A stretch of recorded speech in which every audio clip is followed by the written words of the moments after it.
Hi, everyone. It's awesome to be back here. I was here in 2010, 2 years ago. Lots changed since then. I'm actually going to put this on the ground. This is my timer. You see, part of being a founder of a company is solving your own problems.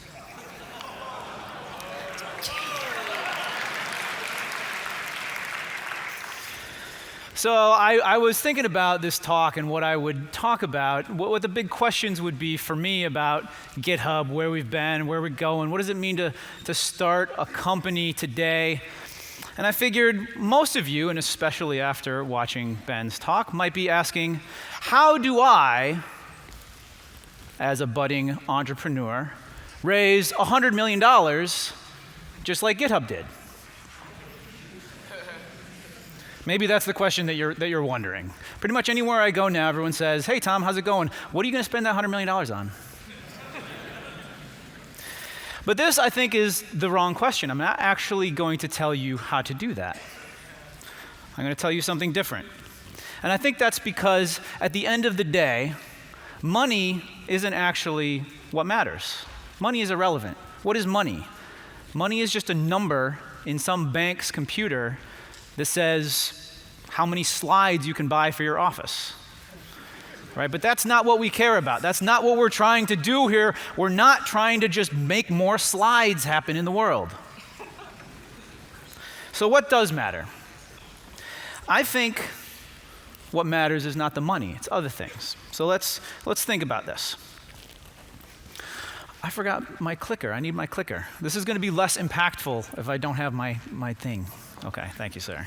All right. You guys are in for a treat. Okay. Now that I have this. Okay. So let me make a posit. Let me posit something for you guys. A company is nothing except the decisions that it makes. Okay?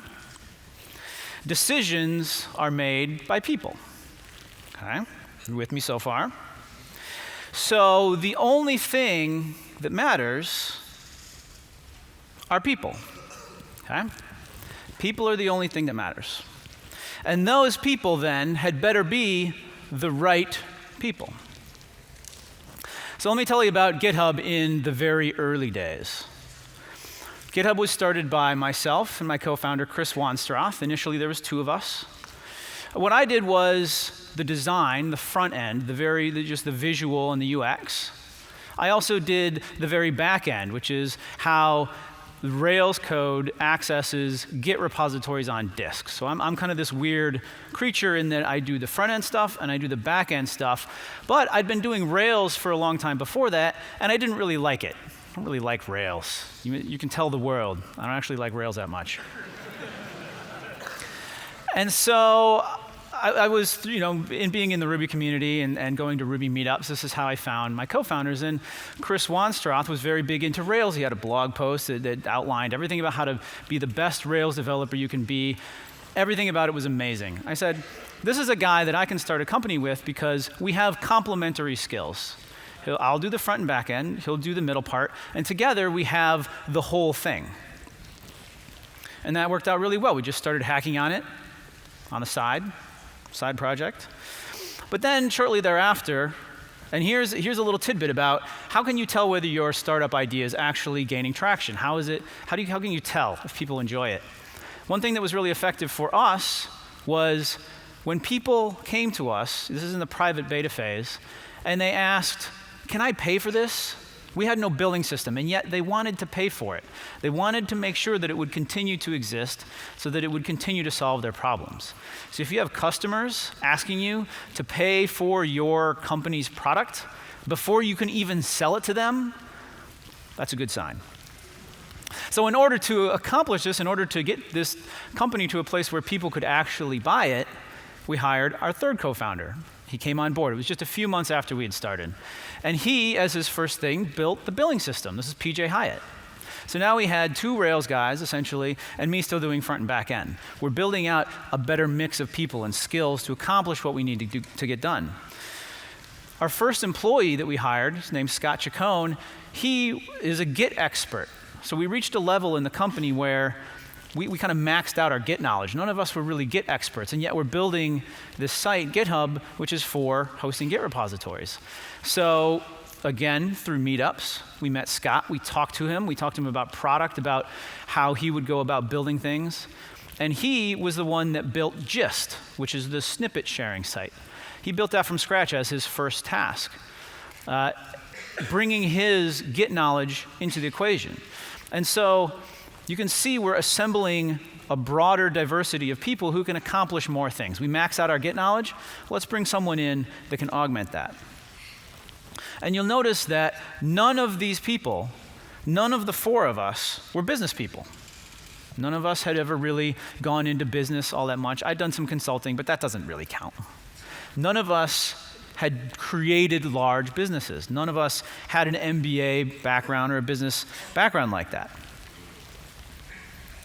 So none of us either were executives. None of us had this really broad experience in creating a company that you might, as a person starting out, think, well, how are we going to solve this problem?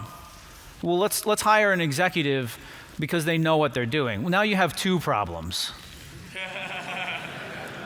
Here's the thing. There are executives, and they're awesome, great people, but they know so much. They know so much that it can be detrimental, I think, to a startup, where you're really trying to solve a new problem in a different way. You have to come to problems with beginner's mind, right? Not knowing something can be a very powerful tool into accomplishing it because you don't know that it's not possible. That's what doing a startup is. Not realizing that something is impossible and doing it anyway. Something else that was a commonality between us, the people in GitHub in the earliest days, was having worked for bad companies before. Having worked in places where they did things wrong. Examples of how not to do something are just as good as examples of how to do something. And I think this is what companies are for. Companies solve problems. Great companies solve real problems. And if you haven't ever experienced problems, then how can you know what are the right ones to solve? So you're all here to do startups, to join startups, to create startups. I think that if your options are create a startup or go work for another company, going and working for other companies is not so bad because it gives you this really excellent perspective on things to not do, actually. So getting experience elsewhere, not so bad, right? A lot of great people that start startups had a bunch of full-time jobs before that. I had 5. I had 5 full-time jobs before starting GitHub. So suffering can sometimes lead to a better product for having that information.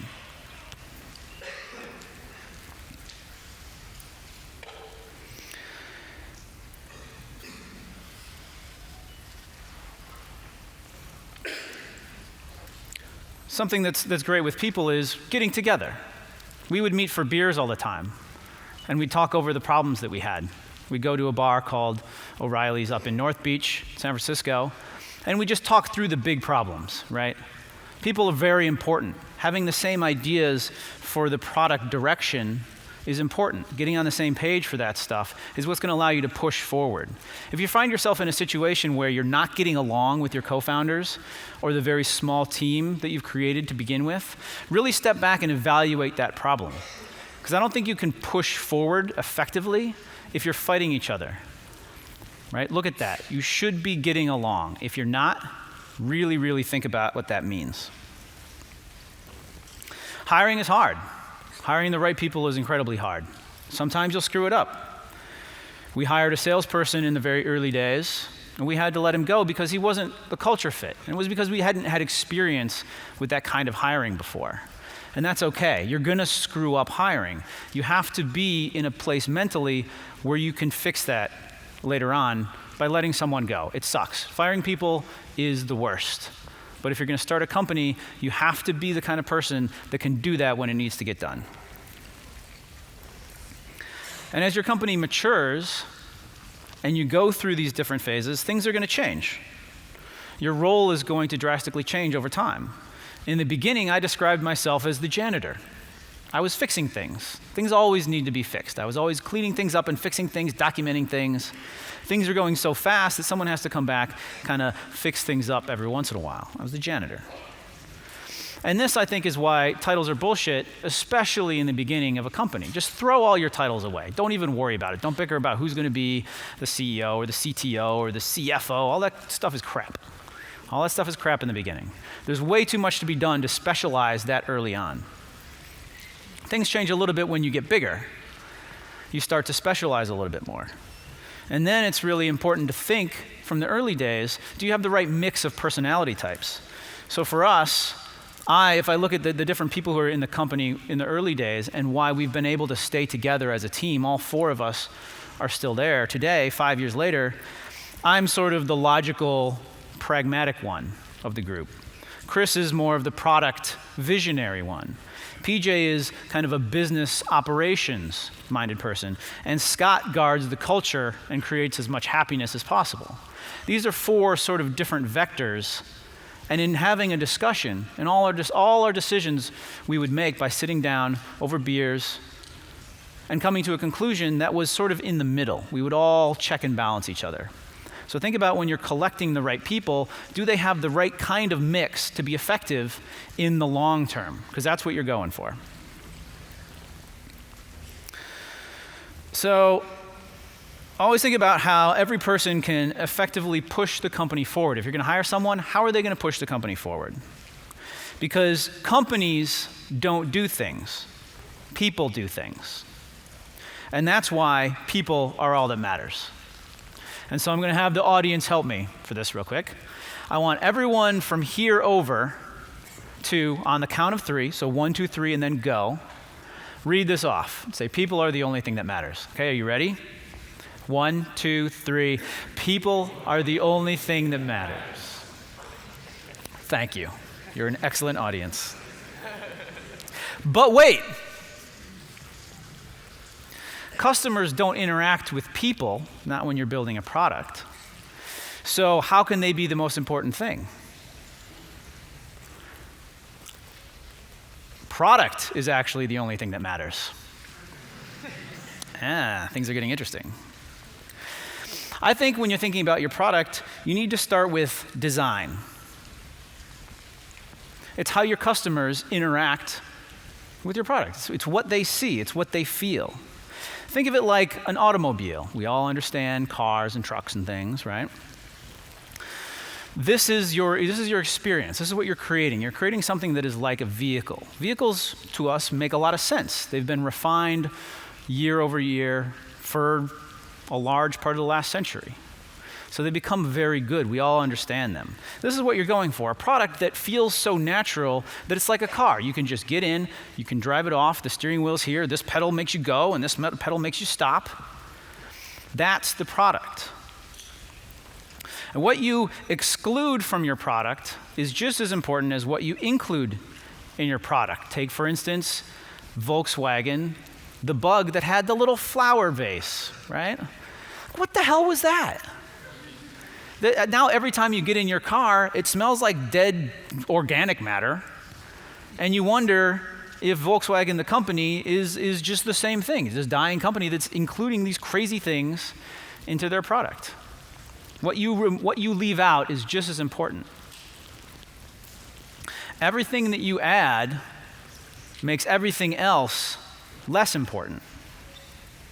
So if you've got your awesome car, right, and you put that big spoiler on the back, then your neon ground effects aren't going to be as awesome because people are distracted by the spoiler. So think about that. Everything that you add dilutes the entire product. Our designer, our first dedicated designer that we hired, Kyle Neath, has a very nice way of putting this. He says, focus over features. And I think that's a very important thing to remember, especially when you're early. You can't do everything. So the things that you do had better be awesome. They better be the right things. And don't dilute it by just tacking on every possible thing that you can think of, thinking that users want just as many features as possible. People want great products, not as many features as they want. If you screw up your design, then you screw up your product. So make sure that one of your co-founders is design-minded. For us, it was me. If you're going to do a startup and you're thinking about, okay, I'm a technical guy and I'll hire my technical friends and we'll start a company together. No, you need a designer. Go find a designer, someone who's going to make your product something that customers want to use instead of stuff like the administrative screens of open source projects that we see today. It's a big problem with open source is that there's not a lot of designers involved. That's not what you want your company to be like. Another thing is to think very much about your mission. What is the mission of your company? And I think that you should be able to say your mission in one sentence. And in fact, probably in less than 10 words. So for us, when GitHub started, our mission was very simple. In fact, it was on the website. Some of you might remember. It said, Git hosting, no longer a pain in the ass. Because that was the core problem that we were trying to solve. Make Git hosting really easy so you can share code with your friends. It was a very simple mission. Over time, once we got further down the road of accomplishing that, we started thinking more about developers as a whole. What do they need to do to be effective at creating software? It's more than just getting repositories online. Now it's about collaboration. It's about them working together. And so we changed our mission. We stated it as, make developers' lives better every day. So we expanded the scope of what we were trying to solve. Then we started building internal tools for ourselves, things that are beneficial to creating a software business. And we started thinking about things a little bit differently still. So we're going broader. We started saying, we use GitHub to build GitHub because it's more products than just github.com. Things like some things that you have seen, like the jobs site, jobs.github.com. Things like Gist, a bigger suite of products that can help you solve more problems. And now the final vision that we have now is what we call making it easier to work together than to work alone. You'll see that it's completely divorced from software altogether. And so I will actually answer your question, what are we going to do with that $100 million? It's that. How many people in the world use code? How many people in the world write code? 30 million? Maybe? 40 if you're lucky? How many people are there in the world? There's a lot more room to fix collaboration than just software. But this took a long time to get to. We didn't start with this idea of fixing collaboration for the world. We started with the idea of getting a repository from your computer onto the internet. That was it. So remember that when you're solving a problem, pick something that you can solve. Hopefully there's a direction that you can go that becomes bigger, right? But choose something small in the beginning that you can actually solve. If you bootstrap like we did, and your product becomes popular, then you'll also be faced with a choice, which is, are we going to do this as a lifestyle business? Is our product going to be a lifestyle, very niche kind of thing? And yeah, it'll make your lives really good. You can live with that way. That's awesome. Lots of people do this. That's great. But you'll also be faced with a choice, which is, do we want to blow this out? Do we want to change the world? If people like your product, you've got a bunch of users, that's a choice that you will have to make. I like to think about it like the TV show Lost. How many of you have seen that show? Lots of you have seen that show, yes. I think the saddest thing in the world is a squandered opportunity. And that's what Lost was.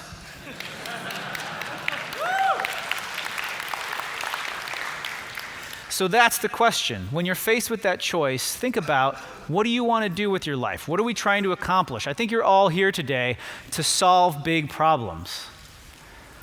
So maybe you've already made that choice, but you might have to make it for real down the road. Don't squander an opportunity. Go for it. Don't be like Lost. For us, it was the decision to reinvest everything that we made in the company into the company instead of banking it out, putting it on our bank accounts. This is also why we raised $100 million, because GitHub is an opportunity. We don't want to squander it.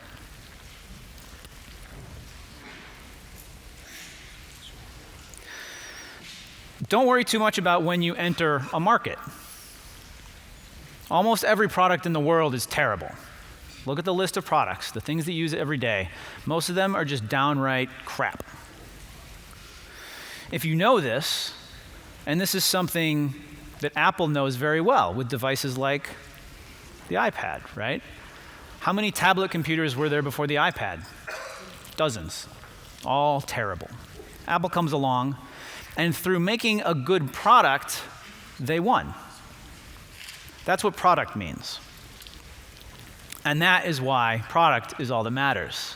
So you, center section, on the count of 3, please help me in saying this phrase. 1, 2, 3. Product is all that matters. But wait! Products only come into being when people make decisions, like we started with. And the best decisions are made according to a consistent philosophy. So, philosophy is all that matters. Philosophy derives from your people. At GitHub, we never set out to create a specific culture. The people that we hired created the culture. At some point, you might want to codify this culture that is inherently created through the people that you hire so that you can communicate it well. Let me briefly explain what, to me, the 5 core values of GitHub are. Number 1, optimizing for happiness. If you want to learn more about that, watch my talk from 2 years ago. Optimizing for happiness means think about what you're doing and how it's going to create more happiness in the world for your customers, for your team members, and for your shareholders. If you do options like most startups do, then your team members are also your shareholders. If you raise money, then your shareholders are part of that equation as well. If you do those things, if you optimize for happiness, my theory is that profits will result naturally. And it puts you on the right path to do things that matter. Number 2, best argument wins. This means that it's not about ego. It's not about who you are or where you came from. It's about making good arguments, backing them up, and being open to other people's arguments. This is critical to avoiding politics within a company. If you can argue about something that matters, and the argument is the thing, and not the people behind it, then you can have good results, you can create good product, and you can avoid politics. Number 3, working from first principles. Everything that we do from scratch. You might think this is very inefficient. Sometimes it is. But we think through every problem that way because GitHub is a unique company, just like every company is unique. You can't just take the ideas that work for some other company and apply them to yourself. And in fact, you can't take the ideas that I give you today or that anyone gives you today and just copy them and expect them to work for you. You have to think about what it means for your company. This is how you create something new, something better. Number 4, create superfans. Travis's talk about Uber and how they delight their users on certain holidays, giving them a motorcade. That's the kind of stuff that I'm talking about. For us, we do drink ups. It's like a meetup, except it's at a bar, and we buy you beer. For developers, this turns out to be incredibly effective. That's just one of many things, how we deal with support. What I love about our support team is that we measure our success, the success of a support interaction, by counting how many exclamation points are in the response from an end user. That's creating superfans, creating that kind of experience that goes above and beyond what is expected. And number 5, be awesome and change the world. That one's pretty self-explanatory. So if you have a strong culture, you can use it as a hiring tool. It's amazingly effective, and this is really critical today as it becomes more and more difficult to hire, as all of you who would normally be entering the workforce are instead starting your own companies. The pool of candidates is smaller. The competition is higher. Since the early days of GitHub, we've evangelized our way of working, our culture and our values, and the philosophy that gives us that higher purpose. All of this allows you to attract the kind of people that naturally fit your philosophy. And so those people that you're attracting through this communication will make the right kinds of decisions. And since decisions are how people make products, the philosophy that guides those decisions is all that matters. So please, third segment of the audience, on three. 1, 2, 3. Philosophy is all that matters. I'm not convinced that you believe it, but... Okay, so I've told you 3 things that are the only things that matter. How can that possibly be? Which of these 3 things is the only thing that matters? I don't think I have to answer that question. I think it's a false trichotomy. Someone really enjoyed that joke. Thank you. Hold on, I'm not done yet. Hold on. I'm not just going to end on false trichotomy. Okay. In reality, just like the 3 quarks of an atom cannot exist on their own, people, product, and philosophy are also inseparable. So, do you guys remember what was the only thing that mattered? People. Do you guys remember the only thing that mattered? Product. Do you guys remember the only thing that mattered? Philosophy. On 3, everybody say what you said before together. 1, 2, 3. If you master these things, then you will finally have the answer to the question, how do I raise $100 million? Thank you.